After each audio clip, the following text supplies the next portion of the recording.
Assalamualaikum warahmatullahi wabarakatuh. Kami dari kelompok 1 ingin mempresentasikan hasil diskusi kelompok kami tentang sejarah maritim Kerajaan Sriwijaya. Adapun anggota kelompok 1 yaitu Rizky Amelia, Mila Amelia Putri, Siti Humaira Marhama, Siska, Muhammad Fajril Al-Faizi, dan Fadil Hasim Nur. Berikut adalah penjelasan tentang materi kelompok kami. Assalamualaikum warahmatullahi wabarakatuh. Perkenalkan, nama saya Siti Humaira Marhama dengan NIM L041201056 akan membahas tentang Kerajaan Sriwijaya. Kerajaan Sriwijaya pada dasarnya merupakan suatu kerajaan pantai, sebuah negara perniagaan dan negara yang berkuasa di laut. Kekuasaannya lebih disebabkan oleh perdagangan internasional melalui Selat Malaka.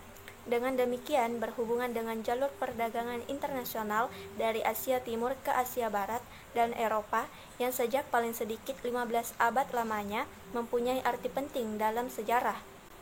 Selanjutnya yaitu faktor pendukung kejayaan Kerajaan Sriwijaya. 1.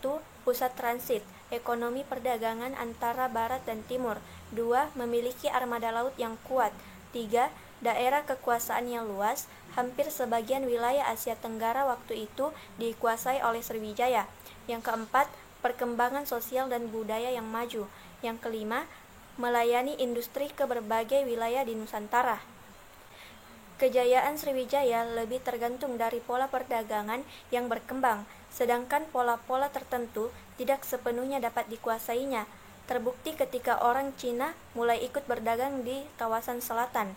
Peran Sriwijaya berkurang sebagai pangkalan umum perdagangan antar Asia Tenggara dan Cina. Baiklah, selanjutnya yaitu pendiri Kerajaan Sriwijaya. Pendiri Sriwijaya juga merupakan bagian yang sulit dipecahkan oleh peneliti karena dalam sumber-sumber yang ditemukan tidak ada struktur genealogis yang tersusun rapi antar Raja Sriwijaya.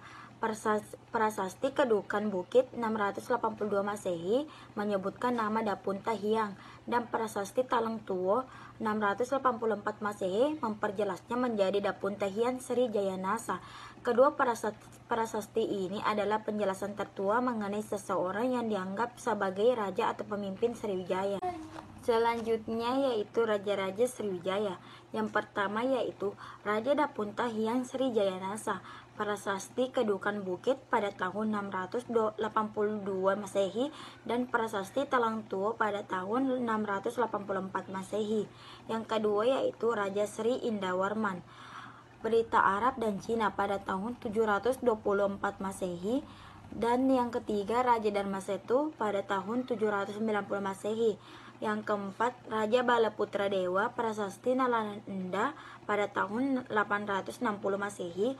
Yang kelima, Sri Udayatya Warman Berita Cina pada tahun 960 Masehi.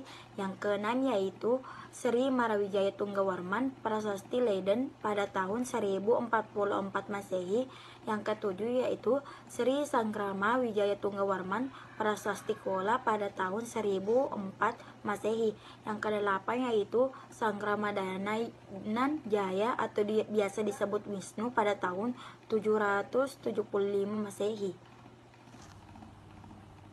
Peninggalan Kerajaan Sriwijaya. Prasasti Kedukan Bukit 682 Masehi. Prasasti Talang Tuo 684 Masehi. Prasasti Ligor Thailand 775 Masehi. Prasasti Kota Kapur 686 Masehi.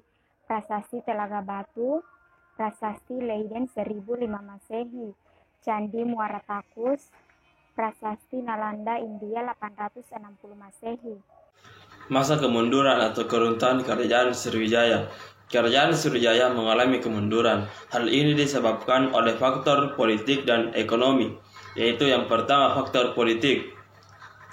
Kedudukan Kerajaan Sriwijaya semakin terdesak karena munculnya kerajaan-kerajaan besar yang juga memiliki kepentingan dalam dunia perdagangan, seperti Kerajaan Siam di sebelah utara.